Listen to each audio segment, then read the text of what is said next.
Hello, everybody. We are here back with the UPSC series where we discussed various facets of UPSC.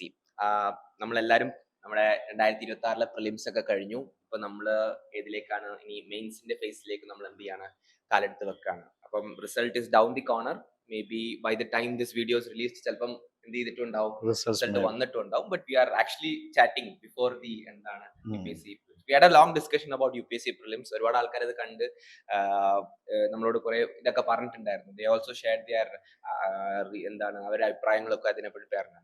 Similarly on the similar lines നമ്മൾ ഇന്ന് discuss ചെയ്യാൻ ശ്രമിക്കുന്നത് UPSCയുടെ മെയിൻസിനെ പറ്റിയിട്ടാണ്. What to expect, what will be, എന്താണ് നമുക്ക് ഇപ്പൊ UPSC പ്രിലിംസിന് ശേഷം എന്തെങ്കിലും പാറ്റേൺ ചേഞ്ച് അങ്ങനെയൊക്കെ നമ്മൾ എക്സ്പെക്ട് ചെയ്യണോ, അല്ലെങ്കിൽ എന്തൊക്കെയായിരിക്കണം നമ്മൾ UPSC മെയിൻസ് 2026 എക്സ്പെക്ട് ചെയ്യേണ്ടതെന്നായിരിക്കും നമ്മുടെ ഇന്നത്തെ ഒരു ചർച്ചയുടെ ഒരു ഇത്. With me we have Jibin sir, our mentor at Gallandias. We have also Justin sir, our director of Gallandias. Now I would like to start with sir itself. Sir, നമുക്ക് let's see, നമുക്ക് subject wise approach എടുക്കാം. Let's start from essay.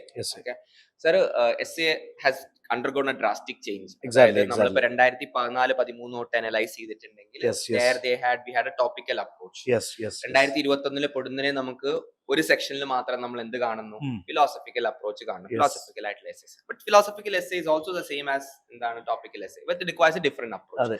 അതിനുശേഷം നമ്മൾ രണ്ട് സെക്ഷൻസിലായിട്ട് നമ്മൾ എന്ത് കാണുന്നു, ആ philosophical approach with a GS touch ഉള്ള ഇത് കാണുന്നു.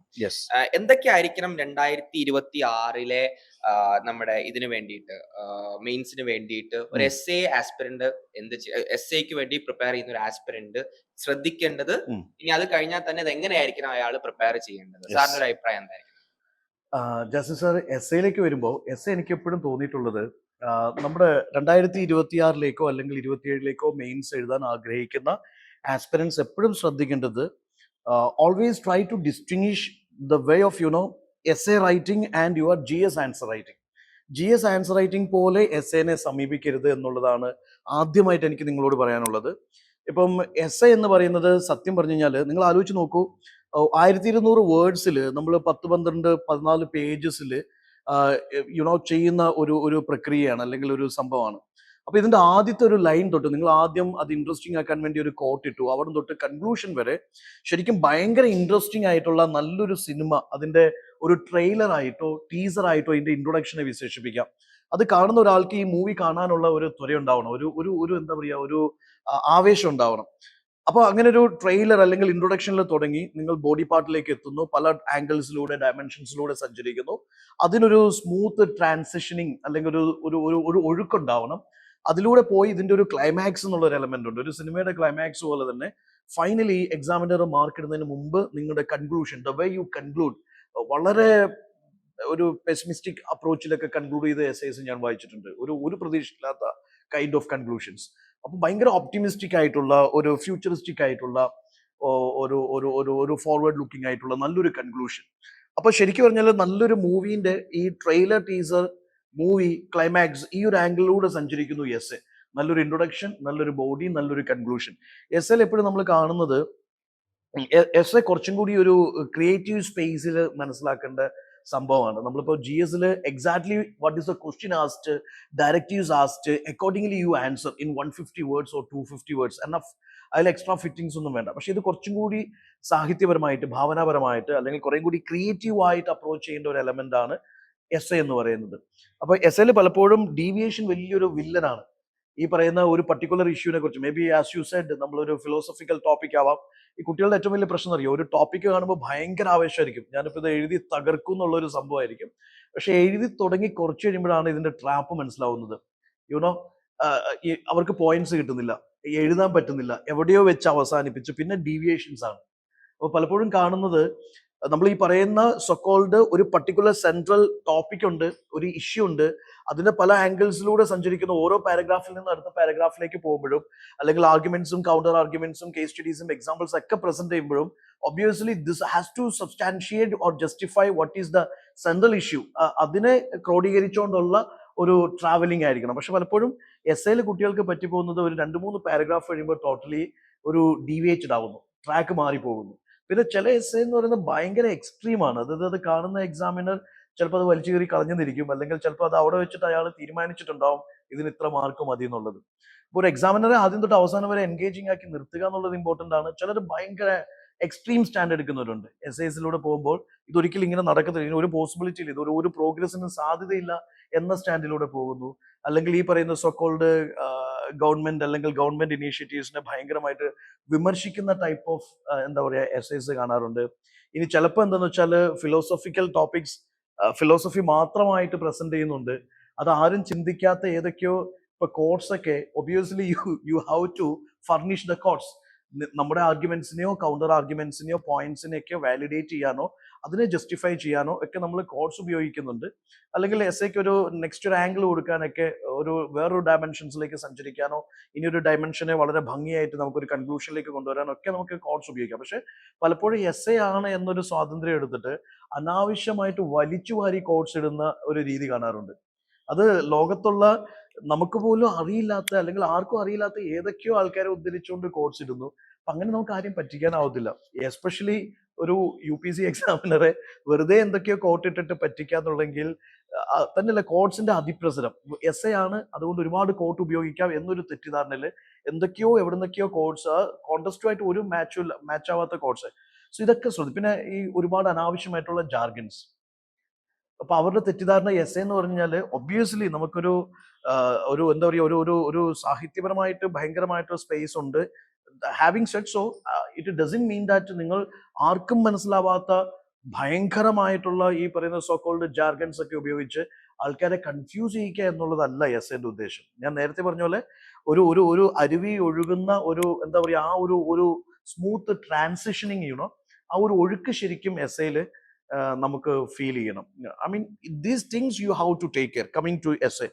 അപ്പൊ എനിക്ക് സജസ്റ്റ് ചെയ്യാനുള്ളത് എസ് എ എന്ന് പറയുന്നത് ഒബ്വിയസ്ലി GS 123 മാർക്സ് ഒക്കെ ഓൾമോസ്റ്റ് എല്ലാ ടോപ്പേഴ്സിനും last 10 years almost it's similar.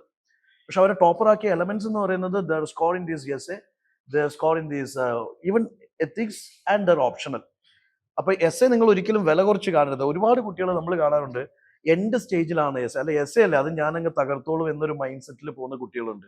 പക്ഷെ I would say that before these 2026 നിങ്ങൾ ക്ലിയർ ചെയ്യുന്നുണ്ട് മെയിൻ എഴുതുന്നുണ്ടെങ്കിൽ I would say before these means at least ഒരു 8 to 10 essays എഴുതണം എന്നുള്ള ഒരു അഭിപ്രായക്കാരനാണ് ഞാൻ. ബിക്കോസ് എന്റെ സ്റ്റേജിൽ ഒരുപാട് കുട്ടികൾ സ്ട്രഗിൾ ചെയ്യുന്നത് ഞാൻ കണ്ടിട്ടുണ്ട്. ഈ പറയുന്ന ഒരു എന്താ പറയാ 6 പേജ് എഴുതിയതിനു ശേഷം പിന്നെ എഴുതാൻ കണ്ടന്റ് ഇല്ലാണ്ട് കുടുങ്ങി നിൽക്കുന്ന അവസ്ഥ കണ്ടിട്ടുണ്ട്. അപ്പൊ any essay you pick as you said sir Jasim sir പറഞ്ഞതുപോലെ കഴിഞ്ഞൊരു 3-4 വർഷം സെക്ഷൻ എ ആയിക്കോട്ടെ ബി ആയിക്കോട്ടെ highly philosophical metaphorical hypothetical essays you have. അപ്പൊ അത് പെട്ടെന്ന് നമുക്ക് ക്രാക്ക് ചെയ്യാൻ പറ്റുന്ന ഒരു സാധനമല്ല. അത് ശരിക്കും പ്രാക്ടീസ് ചെയ്തെങ്കിൽ മാത്രമേ ഈ പറയുന്ന 8-10-12 ആംഗിൾസിലൂടെ നമുക്ക് സഞ്ചരിക്കാനാവുള്ളൂ. അപ്പോൾ what I say every essay before starting 10 to 15 to 20 minutes even half an hour I mean ഈ പ്രാക്ടീസ് സമയത്ത് you can do the brain storming part, structuring part or that making the framework of N essay. അത് കൃത്യമായ ഒരു ഒരു ഒരു blue print ഇല്ലാണ്ട് ഒരു എസ്സേനെ സമീപിക്കുന്നത് മണ്ടത്തരമായിട്ട് എനിക്ക് തോന്നിയിട്ടുണ്ട്. So I always say that any student veteran or beginner always when you pick an essay, select an essay, just do that brainstorming part, or in the rough pages you just try what are the different angles you bring into the essay, how you start the essay, how you conclude the essay, what all the examples, what all the arguments, what all these current affair elements, what all things you can bring into this. അപ്പോൾ ശരിക്കും ഒരു framework structure ചെയ്യുക അല്ലെങ്കിൽ do that brainstorming part. Then of course I would say that introduction part is very much important as far as essay is concerned. ചില essay ഭയങ്കര dry ആണ്, നമുക്ക് ആ തുടക്കത്തിലെ വായിക്കുമ്പോഴേ വായിക്കാനുള്ള മൂഡ് പോയി പോകും. അപ്പൊ ഇൻട്രൊഡക്ഷൻ എങ്ങനെ എഴുതാം? Obviously we have the multiple sessions and all. So പല എസ്സേസിനെ അപ്രോച്ച് ചെയ്യുന്ന പല രീതിയിലാണ്. ഓഫ് കോഴ്സ് ഇൻട്രൊഡക്ഷനും there are multiple ways of introducing an essay based on or depending on these types or the subjects themes. അപ്പൊ എസ്സേന്റെ introduction എഴുതാൻ നമ്മൾ ശീലിക്കേണ്ടിയിരിക്കുന്നു. നല്ലൊരു എസ്സേക്ക് നല്ലൊരു ഇൻട്രൊഡക്ഷൻ അനിവാര്യമാണ്. ഇനി ഞാൻ നേരത്തെ പറഞ്ഞതുപോലെ ഈ പാരഗ്രാഫിൽ നിന്ന് പാരഗ്രാഫിലേക്ക് ജമ്പ് ചെയ്യുമ്പോൾ പരസ്പര ബന്ധമില്ലാത്ത രീതിയിലുള്ള ഒരു അപ്രോച്ച് ഉണ്ട്. അപ്പൊ എങ്ങനെയാണ് ഒരു പാരഗ്രാഫിൽ നിന്ന് അടുത്ത പാരഗ്രാഫിലേക്ക് പോകുമ്പോൾ ഡീവിയേഷൻ സംഭവിക്കാണ്ട് സെൻട്രൽ കോർ ഇഷ്യൂ എന്താണോ, തീം എന്താണോ, ടോപ്പിക് എന്താണോ അതിലേക്ക് ഊന്നി നിന്നുകൊണ്ട് ഈ പല ആംഗിൾസിലൂടെ എങ്ങനെ സഞ്ചരിക്കാം, അല്ലെങ്കിൽ എക്സാമ്പിൾസ് എങ്ങനെയാണ് നിങ്ങൾ ഇതിലേക്ക് ലിങ്ക് ചെയ്യേണ്ടത്, അല്ലെങ്കിൽ കേസ് സ്റ്റഡീസിലൂടെയും അല്ലെങ്കിൽ ആർഗ്യുമെന്റ്സിലൂടെയും കൗണ്ടർ ആർഗ്യുമെന്റ്സിലൂടെ ഒക്കെ പോകുമ്പോൾ എസൻസ് ചോർന്ന് പോകാണ്ട് എങ്ങനെ നിങ്ങൾക്ക് ആ ഒരു ഫ്ലോ, ആ ഒരു journey ഉറപ്പുവരുത്താം. That part has to be practiced nicely. Obviously, same way the conclusion part. കൺക്ലൂഷനും എനിക്ക് തോന്നുന്നു കുറേ കുട്ടികൾ എഴുതുമ്പോൾ സമയം തീർന്നതുകൊണ്ട് എന്തെങ്കിലും ഒരു കൺക്ലൂഷൻ അങ്ങ് എഴുതി വെച്ച് പോകാം എന്നൊരു മൈൻഡിൽ എഴുതുന്ന കുട്ടികളുണ്ട്. അപ്പോൾ this practice part is very much important. മറ്റൊരു സംഭവം എന്ന് വെച്ച് കഴിഞ്ഞാൽ ഈ സോക്കോൾഡ് ടൈം മാനേജ്മെന്റ് എസ്ഐക്കും ഒരു മാറ്റർ ആണ്. ഇപ്പം പല എസ് എ പേപ്പർ നോക്കുമ്പോൾ ആദ്യത്തെ ഒരു എസ് എ അടിപൊളിയായിരിക്കും, രണ്ടാമത്തെ എസ് എ ഭയങ്കര മോശമായിരിക്കും. The reason they say is that sir സമയം തികഞ്ഞില്ല. അപ്പൊ ഈ വ്യക്തമായ ടൈം കാൽക്കുലേഷൻ ഇല്ലാണ്ട് കുറെ പേര് എസ് എഴുതി പോകുന്നുണ്ട്. ആദ്യം അടിപൊളിയായിട്ട് ഹെവി ആയിട്ട് അങ്ങ് എഴുതും, അതിനൊരു 2.5 മണിക്കൂർ സ്പെൻഡ് ചെയ്തിട്ടുണ്ടാവും, പിന്നെ അരമണിക്കൂറിലാണ് രണ്ടാമത്തെ ഒരു എസ് എ പിക്ക് ചെയ്തിട്ട് അവർ എഴുതുന്നത്.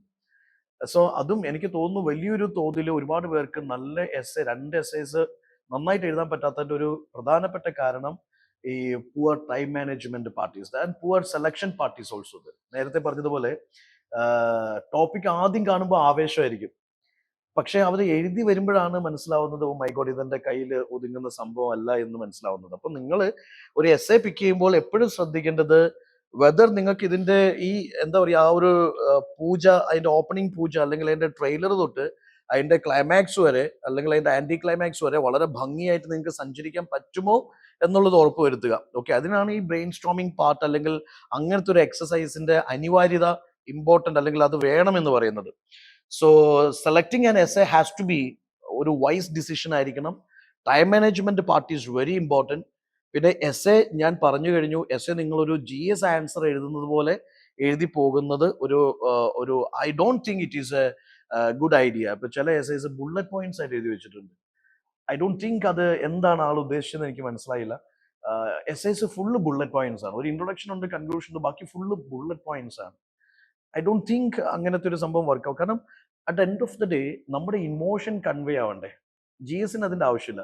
ഒരു ഇഷ്യൂ ചോദിച്ചു, ഒരു പ്രോബ്ലം ചോദിച്ചു, നിങ്ങൾ വളരെ സയന്റിഫിക് ആയിട്ട് അല്ലെങ്കിൽ ടെക്നിക്കലി അല്ലെങ്കിൽ കോൺസെപ്ച്വലി ആക്യുറസിയോടുകൂടി നിങ്ങൾ ആൻസർ ചെയ്തു, എനഫ്. പക്ഷേ എസ് എ എന്ന് പറയുമ്പോൾ ഇമോഷണലി നിങ്ങൾക്കൊന്ന് കണക്ട് ചെയ്യാനാവണം, അല്ലെങ്കിൽ നിങ്ങൾ എന്താണോ ഉദ്ദേശിച്ചത്.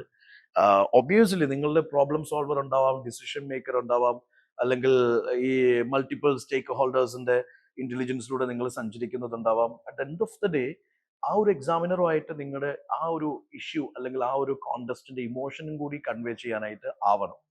I remember there is a refugee crisis way back in I think ഒരുപാട് വർഷം മുമ്പാണ്. അതിൽ നമ്മുടെ ഒരു ടോപ്പർ ഹരിശങ്കർ, കറലി he is in IPS cadre. അദ്ദേഹത്തിന്റെ എസ് എ എനിക്ക് ഭയങ്കരമായിട്ട് ഇഷ്ടപ്പെട്ടു. കാരണം ആ ഇൻട്രൊഡക്ഷൻ എന്ന് പറയുന്നത് that time I think it was Syrian refugee crisis issue. In the international news papers there was an image that ഒരു അച്ഛനും മോനും കൂടി ഓടി രക്ഷപ്പെടുന്നു, ഒരു കടൽക്കരയിൽ മരിച്ചു കിടക്കുന്നു. He started that essay with this particular introduction and instantly അതൊരു ഭയങ്കര ഓപ്പണിംഗ് ആണ്. ഏതൊരാൾക്കും ഭയങ്കര കൂളായിട്ട് അതിൻ്റെ ഉള്ളിലേക്ക് ചെകഞ്ഞ് ഇറങ്ങിപ്പോകാൻ പറ്റുന്ന ഒരു കൈൻഡ് ഓഫ് ഇൻട്രൊഡക്ഷൻ ആണ്. ഒരു ഇമോഷനെ കണക്ട് ചെയ്യിക്കാൻ പറ്റുക എന്നുള്ളത് as far as S A is concern that is very much important. ഇതൊക്കെയാണ് എനിക്ക് എസ് എ റൈറ്റിംഗിൽ ഫണ്ടമെന്റൽ ആയിട്ട് തോന്നിയിട്ടുള്ള ചില കാര്യങ്ങൾ, എസ്പെഷ്യലി ടോപ്പേഴ്സ് ആവാൻ പോകുന്നവർ ശ്രദ്ധിക്കേണ്ട പ്രധാനപ്പെട്ട എലമെന്റ്സ്. അതിന് സമയം കൊടുക്കണം എന്ന് തന്നെ ഞാൻ പറയുള്ളൂ. Don't ever ignore this, don't think that this is S A കൈ നിടുന്നതാണ്, ഞാൻ അവസാനം അങ്ങ് പൊളിക്കും എന്നൊരു മൈൻഡ് സെറ്റിൽ ഇതിനെ കാണരുത്. Don't ever underestimate this 140+ in your essay. Thank you sir. എസ്എനെ പറ്റിയ ഒരു ഡീറ്റെയിൽഡ് ആയിട്ടുള്ള അനാലിസിസ് ആണ്. എനിക്ക് തോന്നുന്നു ലോങ് ആയി അനാലിസിസ് ആണ് സാർ പറഞ്ഞത്. ഓക്കെ, അത് എല്ലാ ഫെസറ്റ്സും കവർ ചെയ്തിട്ടുണ്ടായിരുന്നു, ഇൻട്രോ തൊട്ട് അങ്ങ് കൺക്ലൂഷൻ വരെ. ജെബിൻ സർ, കഴിഞ്ഞ പേപ്പറിൽ നിന്ന് ഒരുപാട് അനുഭവങ്ങൾ സാറിനുണ്ടെന്ന് സാറ് നമ്മുടെ ഒരു ഡിസ്കഷനിൽ സാറ് പറഞ്ഞിട്ടുണ്ടായിരുന്നു. എന്തൊക്കെയായിരുന്നു സാറിന്റെ ഇതായിട്ട് ബന്ധപ്പെട്ട ഒരു എസ്സേയുടെ ഒരു അനാലിസിസും അനുഭവങ്ങൾ? അപ്പം സാറ് എസ്സേയുടെ പാർട്ട് പറഞ്ഞ സമയത്ത് സാറ് എന്തൊക്കെ ചെയ്യണമെന്ന് പറഞ്ഞു പോയൊരു സമയത്ത് എന്തൊക്കെ ചെയ്യരുത് എന്ന് എനിക്ക് കഴിഞ്ഞ തവണത്തെ അനുഭവത്തിൽ നിന്ന് തോന്നിയതാണ് ഞാൻ പറയുന്നത്. അപ്പൊ നമ്മുടെ ഫസ്റ്റ് സാറ് പറഞ്ഞു ക്വസ്റ്റ്യൻ സെലക്ട് ചെയ്യുന്നത്, അത് നമ്മൾ ആ ഒരു അറ്റ്മോസ്ഫിയറിൽ, ആ ഒരു എക്സാം അറ്റ്മോസ്ഫിയറിൽ നമ്മൾ ക്വസ്റ്റ്യൻ സെലക്ട് ചെയ്യുന്നത് ഭയങ്കര അത് വെരി മച്ച് മാറ്റേഴ്സ്. ഓക്കെ, അപ്പം നമ്മളത് പാർട്ട് എയിൽ നിന്നായാലും പാർട്ട് ബിയിൽ നിന്നായാലും എനിക്ക് പറ്റിയത് ഞാൻ നോക്കുമ്പോൾ പാർട്ട് എയില് ഒരു ഫിലോസഫിക്കൽ ക്വസ്റ്റ്യൻ സെലക്ട് ചെയ്തു, പാർട്ട് ബിയിലും ഒരു ഫിലോസഫിക്കൽ ക്വസ്റ്റ്യൻ സെലക്ട് ചെയ്തു. പക്ഷെ ഇത് രണ്ടും ഏകദേശം ഒരേപോലെയായിരുന്നു. ഞാനിത് ബ്രെയിൻ സ്റ്റോം ചെയ്ത സമയത്ത് ഞാൻ ആദ്യം തന്നെ ഫസ്റ്റ് തന്നെ രണ്ടും ബ്രെയിൻ സ്റ്റോം ചെയ്തിരുന്നു. ഏകദേശം ഒരേ പോയിന്റുകളാണ് രണ്ടിലും വന്നിരുന്നത്. ഓക്കെ. അപ്പൊ എന്ത് ചെയ്യരുതായിരുന്നു എന്ന് ഞാൻ മനസ്സിലാക്കുന്നത് ഇതിന്റെ മാർക്ക് വന്നപ്പോഴാണ്. അത് നമ്മൾ ഒരുപാട് പ്രതീക്ഷിച്ചതിൽ ഒരുപാട് താഴെ പോയിരുന്നു. ഓക്കെ. അപ്പൊ അതിനർത്ഥം നമ്മൾ ഒരു ഫിലോസഫിക്കൽ എസ്സേ തന്നെയാണ് സെലക്ട് ചെയ്യുന്നതിൽ പോലും അതിന്റെ തീം കുറച്ചും കൂടെ ഡിഫറെന്റ് ആയിട്ട് നമ്മൾ മാറ്റി പിടിക്കുക എന്നുള്ളതാണ്. രണ്ട് പാർട്ട് എയിലും പാർട്ട് ബിയിലും ഒരേ തീം വന്നു കഴിഞ്ഞാൽ സാറ് പറഞ്ഞതുപോലെ തന്നെ ഒരു സിനിമ കണ്ടതിന് ശേഷം അതിന്റെ കോപ്പി വേറൊരു ഫോമിൽ ഇപ്പുറത്തെ രണ്ടാമത്തെ പാർട്ട് ബിയിൽ നമ്മൾ കാണുന്നത് പോലെയാണ് നമുക്ക് ഈ എസ്സേയുടെ ഇത് നടക്കുന്നത്. മാത്രമല്ല നമ്മൾ ഇത് എഴുതുന്ന സമയത്ത് ഇത് തന്നെയാണ്. കാരണം നമ്മൾ ബ്രെയിൻ സ്റ്റോം ചെയ്തു, അതിന്റെ കാര്യങ്ങളൊക്കെ എടുത്തു. പക്ഷെ നമുക്ക് തന്നെ തോന്നും ഇത് തന്നെയല്ലേ ഞാൻ അപ്പുറത്ത് എഴുതി വെച്ചിരിക്കുന്നത്, പാർട്ട് എയിൽ എഴുതിയിരിക്കുന്നത് തന്നെയല്ലേ പാർട്ട് ബിയിൽ എഴുതിയിരിക്കുന്നതെന്ന് തോന്നും. അപ്പൊ ഇങ്ങനെ ഒരു കാര്യം നമ്മൾ അത് ചെയ്യരുതാത്തതാണ് നമ്മുടെ എസ്സേ പാർട്ടില് എനിക്ക് തോന്നിയ ഒരു കാര്യമാണ്. ഞാനത് എനിക്ക് സംഭവിച്ച ഒരു കാര്യത്തിൽ നിന്ന് ഞാനത് മനസ്സിലാക്കിയതാണ്. പിന്നെ ആ സാറ് പറഞ്ഞ ആ ഒരു കണക്ഷൻ ഉണ്ടല്ലോ, ആ സ്മൂത്ത് ട്രാൻസിഷൻ വരണമല്ലോ. നമ്മൾ ഓരോ ഏരിയയിൽ നിന്നും അടുത്ത ഏരിയയിലേക്ക് പോകുമ്പോൾ ഒരു സ്മൂത്ത് ട്രാൻസിഷൻ വരണം. അപ്പൊ ആ സ്മൂത്ത് ട്രാൻസിഷൻ അത് ശരിക്കും അതും ഒരു ഇമ്പോർട്ടന്റ് മാറ്റർ ആണ്. സാറ് പറഞ്ഞപ്പം സാർ ഏകദേശം കാര്യങ്ങളെല്ലാം കവർ ചെയ്തിട്ടുണ്ടായിരുന്നു. അപ്പം ഇതാണ് എനിക്ക് തോന്നിയ അതിനോട് ആഡ് ചെയ്യാൻ എസ്സേയുടെ മാറ്ററിൽ ആഡ് ചെയ്യാൻ തോന്നിയ ഒരു കാര്യമാണ്. ജാസിം സാർ, ഞാൻ ഈ എസ്സേന്റെ കാര്യം ചോദിച്ചു വന്നപ്പോൾ തന്നെ GS1 നമ്മൾ തിരിയുകയാണെങ്കിൽ GS1 നമുക്ക് ഹിസ്റ്ററി ഉണ്ട്, കൾച്ചർ ഉണ്ട്, ജോഗ്രഫി, സൊസൈറ്റി പോർഷൻസ് ഉണ്ട്. യൂഷ്വലി നമ്മൾ സ്ഥിരം കാണുന്ന ഒരു ട്രെൻഡാണ്.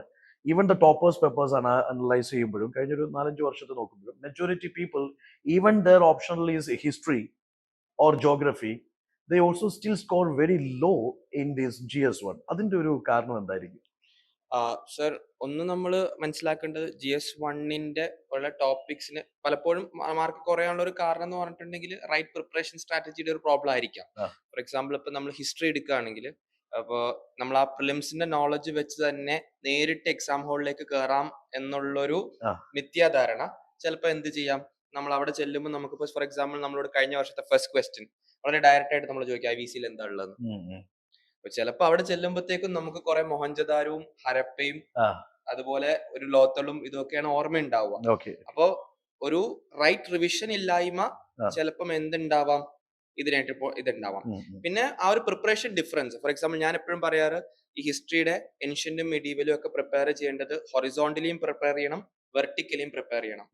വെർട്ടിക്കലി പ്രിപ്പയർ ചെയ്യാന്ന് പറഞ്ഞിട്ടുണ്ടെങ്കിൽ തീം, അതായത് ഹൊറിസോണ്ടലി പ്രിപ്പയർ ചെയ്യാന്ന് പറഞ്ഞിട്ടുണ്ടെങ്കിൽ നമ്മളിപ്പോ മൗര്യൻ കിങ്ഡം എടുത്തു. അപ്പൊ മൗര്യൻ കിങ്ഡത്തിന്റെ തന്നെ ആർട്ട് എന്താണ്, ആർക്കിടെക്ചർ എന്താണ്, ഡാൻസ് എന്താണ്, പെയിന്റിംഗ് എന്താണ്, നമുക്ക് 1-2 പെയിന്റിംഗ് ഇത് മതി. സ്കൾപ്ചർ എന്താണ്, 1-2 സാധനങ്ങൾ നമ്മൾ എന്ത് ചെയ്യുക, എല്ലാത്തിന്റെയും കേസിൽ എന്ത് ചെയ്യുക, അറിഞ്ഞറിഞ്ഞ് വെക്കുക. ഇപ്പൊ ടെമ്പിൾ ഉണ്ടോ ഇല്ലയോ എന്നുള്ള സാധനങ്ങൾ, അതായത് എന്തൊക്കെ നമുക്ക് അഡ്മിനിസ്ട്രേഷൻ എങ്ങനെയാണ്, റിലീജിയൻ എങ്ങനെയാണ്, സൊസൈറ്റി എങ്ങനെയാണ്, ആർട്ട് എങ്ങനെയാണ്, ആർക്കിടെക്ചർ എങ്ങനെയാണ്, ഓരോന്നിനും അറിഞ്ഞു വെക്കുക. Okay.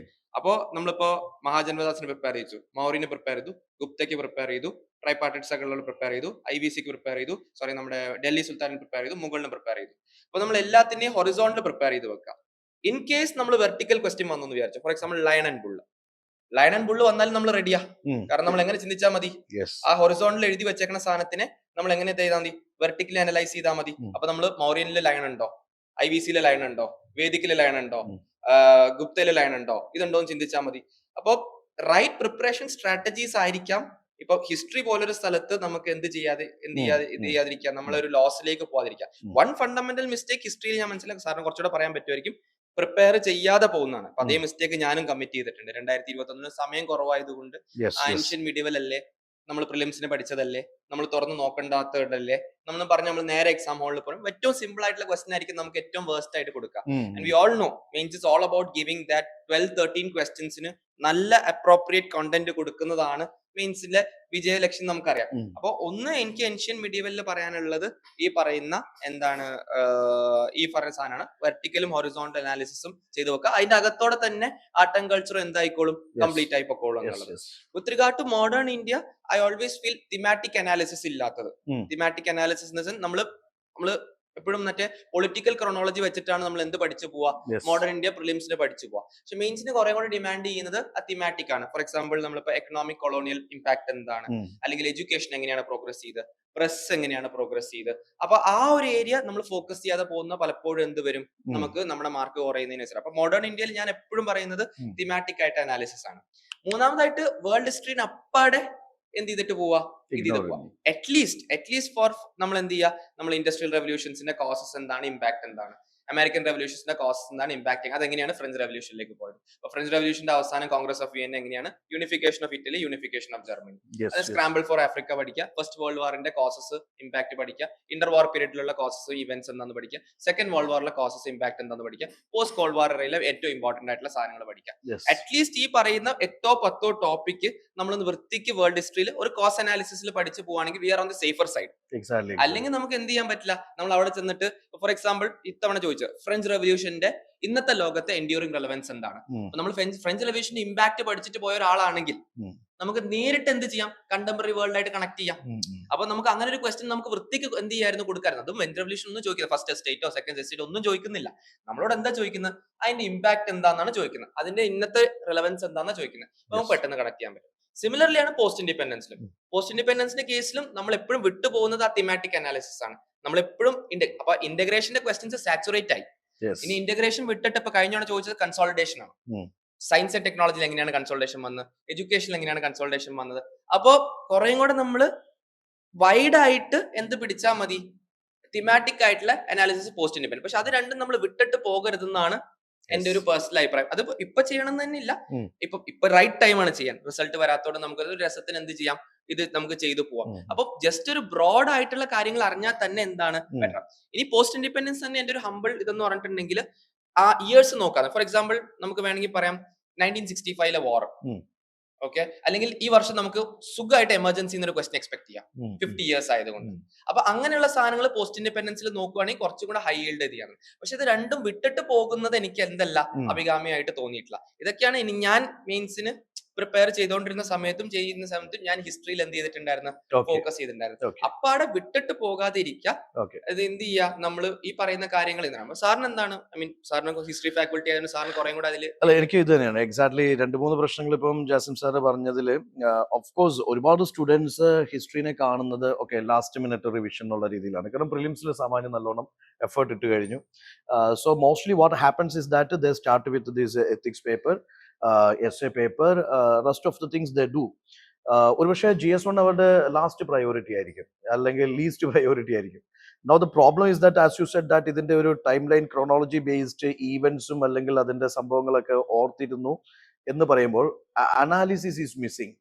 You don't know this what is called the cause and effect elements of various events of the history.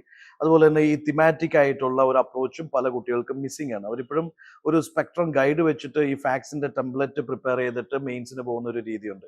That is 100% dangerous.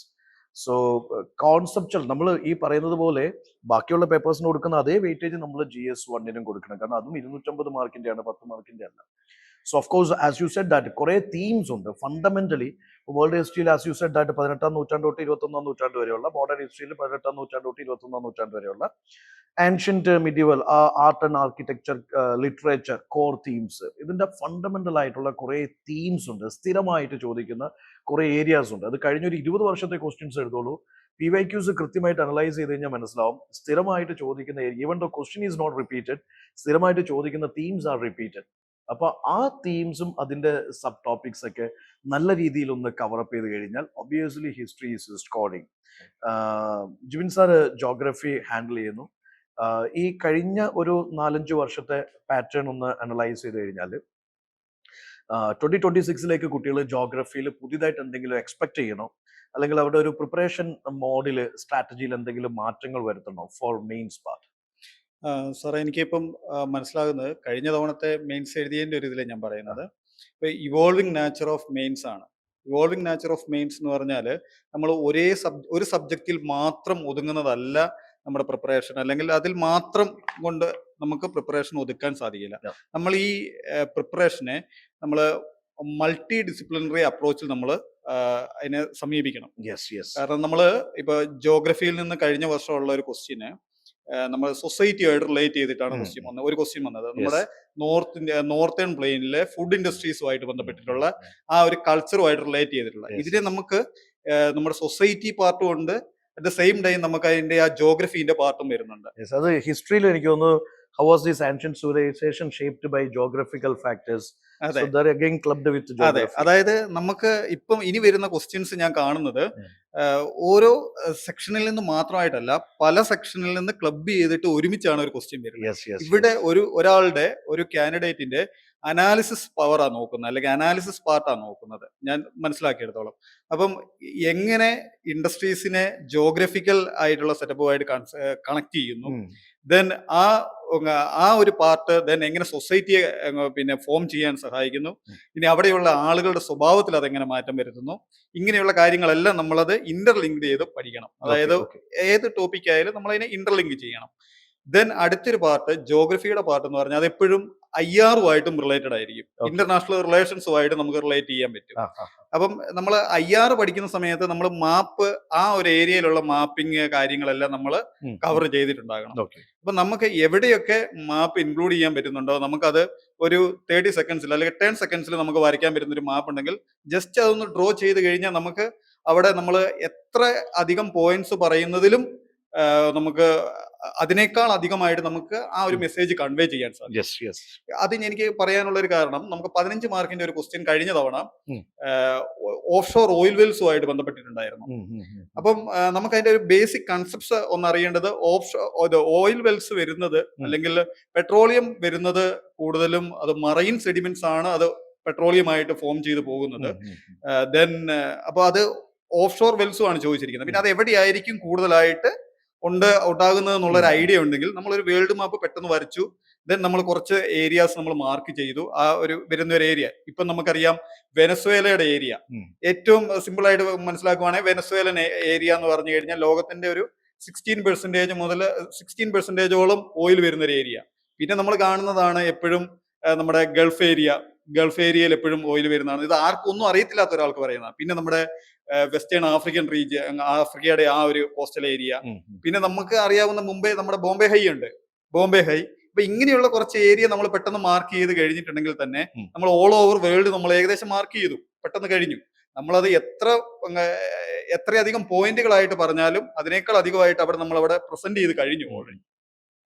അപ്പൊ എനിക്ക് പറയാനുള്ള, കഴിഞ്ഞ തവണ ഞാനൊരു ഹിസ്റ്ററിയുടെ ഇത് പറഞ്ഞതുപോലെ തന്നെ ഹിസ്റ്ററിയുടെ ഞാനൊരു 3 ക്വസ്റ്റ്യനോളം ഞാൻ വിട്ടിട്ടുണ്ടായിരുന്നു. ഓ. പക്ഷെ എങ്കിൽ പോലും എനിക്ക് 95 ആയിരുന്നു എന്റെ GS1 സ്കോർ. ഉം, ഉം. അപ്പം ഞാൻ മനസ്സിലാക്കുന്നത് അത് നമ്മുടെ ഈ ജോഗ്രഫിയുടെ അപ്രോച്ച്, ഞാൻ ഈ ചെയ്ത ജോഗ്രഫിയുടെ അപ്രോച്ച് എനിക്കത് നന്നായിട്ട് ഉപകാരപ്പെട്ടു.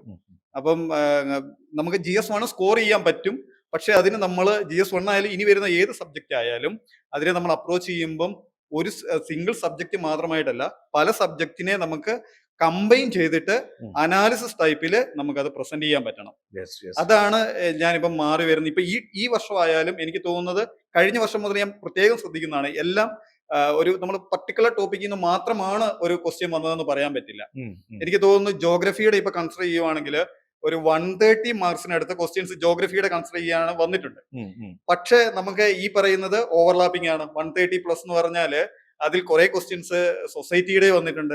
സൊസൈറ്റിയുടെ പറയാം, കുറച്ച് ക്വസ്റ്റ്യൻസ് ഹിസ്റ്ററിയുടെ ഒരു പാർട്ടിൽ നിന്നും കൂടെ വന്നിട്ടുണ്ട്. അപ്പൊ എല്ലാം ഇന്റർ കണക്റ്റഡ് ആണ്. അപ്പം നമുക്ക് അതിനെ അനലൈസ് ചെയ്തിട്ട് നമുക്കതൊരു അനാലിസിസ് ടൈപ്പ് പ്രസന്റ് ചെയ്യാൻ പറ്റണം. ഇതാണ് എനിക്ക് ഈ വർഷവും ഞാൻ പ്രതീക്ഷിക്കുന്നത് ഇത് തന്നെയാണ്. ഈ അനാലിസിസ് ടൈപ്പ് ആയിരിക്കും ഉണ്ടാകുക. പിന്നെ സാറ് പറഞ്ഞതുപോലെ ആ തീമാറ്റിക് ആയിട്ട് നമ്മൾ അപ്രോച്ച് ചെയ്യുക. എനിക്ക് തോന്നുന്നു പ്രിലിംസ് ആണ് കൂടുതൽ ടൈറ്റർ സൈഡിലേക്ക് പോകുന്നതും, ദെൻ മെയിൻസ് കുറെ തീമാറ്റിക് അപ്രോച്ചിൽ പിന്നെ ഒരു അനാലിസിസും കൂടെ ആ ഒരു കാൻഡിഡേറ്റിന്റെ പാർട്ടിൽ നിന്ന് ഡിമാൻഡ് ചെയ്യുന്നുണ്ട്. ഇതാണ് ഞാൻ മനസ്സിലാക്കുന്നത്. ഓക്കെ.